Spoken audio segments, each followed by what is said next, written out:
Well, good morning. One of the things that my daughter and I really enjoy doing is going to Cutter's Point for a special girls' outing to get some coffee. We like to do that about once a week, have a coffee or a frappuccino together. And of course, that outing looks a whole lot different right now.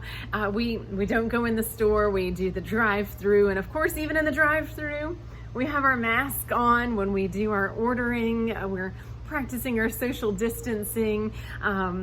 But something else about our trips to Cutter's Point look a little bit different. You see, my daughter's 15, so I'm all of a sudden in the passenger seat and she is the one driving. We're being stretched in different ways, unique ways, challenged in different ways.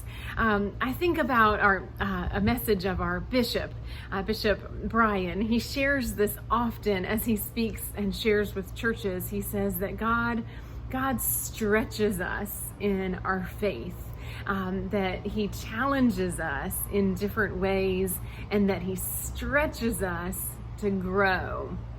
Well, I'm sure that you're probably not teaching a 15-year-old how to drive. You're probably not being stretched in that way, but you probably are being stretched in other ways, whether that is remembering to wear that mask every time you leave that house, or you're being stretched with the desire, the need to stay home more often than you leave the house.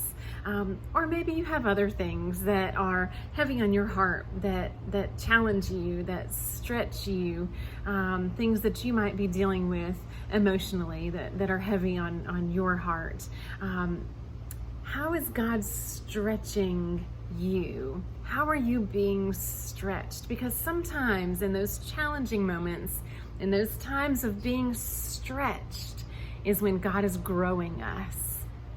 When we are able to be thankful for those times that might feel challenging in the midst of, God has a way of growing our faith during those times. I have a verse that's so very familiar to all of us. It's Philippians 4:13. It says, I can do all things through Christ who gives me strength. Christ does strengthen us. He gives us what we need for our journey. Whatever it is that's challenging for us right now, whether it's seemingly simple, or maybe it's a little deeper, something like grief or loneliness, whatever it is that's challenging you right now, spend time thanking God for that challenge, knowing that it's through that challenge that you are being stretched. And through stretching, there's growth. Well, I do hope you have a wonderful day today. Know that Christ is with you and that he does strengthen you for the journey.